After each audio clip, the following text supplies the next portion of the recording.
Assalamualaikum warahmatullahi wabarakatuh. Kami dari kelompok 10 akan mempresentasikan hasil kerja kelompok kami. Pengertian tunjangan. Tunjangan adalah setiap tambahan benefit yang ditawarkan pada pekerja atau karyawan. Misalnya, pemakaian kendaraan perusahaan, makan siang gratis, bunga pinjaman rendah atau tanpa bunga, jasa kesehatan, bantuan liburan, dan skema pembelian saham. Seperti manajer senior, perusahaan biasanya memberikan tunjangan lebih besar dibanding menambah gaji.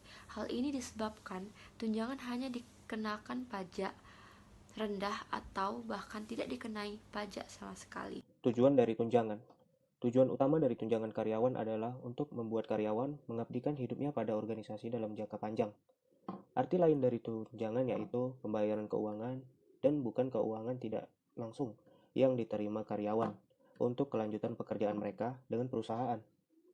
Tunjangan meliputi hal-hal seperti asuransi kesehatan dan asuransi jiwa, asuransi pensiun, cuti yang dibayar, dan fasilitas penitipan anak. Tunjangan karyawan mencapai sepertiga dari upah dan pendapatan dengan pembayaran yang diharuskan secara hukum. Diikuti oleh asuransi kesehatan adalah biaya pembayaran tunjangan perorangan yang termahal. Assalamualaikum warahmatullahi wabarakatuh. Perkenalkan nama saya Fatih Suara dengan NIM 17612300. Baiklah, saya akan menjelaskan tentang jenis-jenis tunjangan.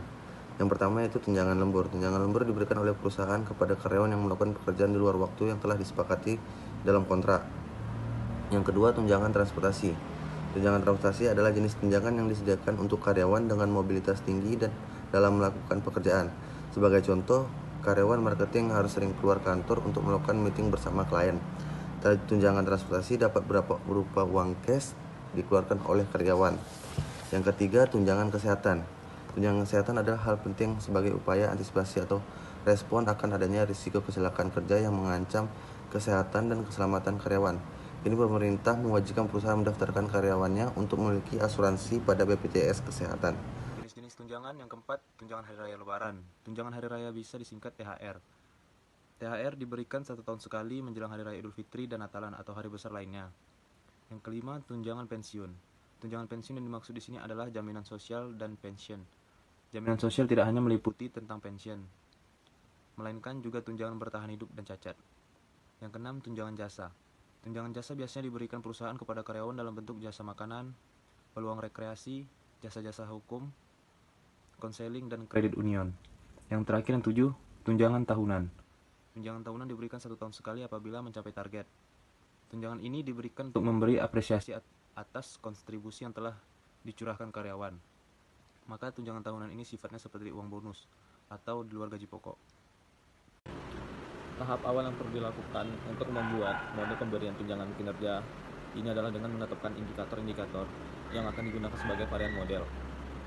Dalam hal ini, terdapat 2 variabel yang digunakan, yaitu variabel besaran tunjangan kinerja dan variabel pemberian tunjangan kinerja. Pada variabel pemberian tunjangan kinerja akan digunakan pula 2 subvariabel, yakni subvariabel penilaian kerja dan subvariabel penilaian administrasi.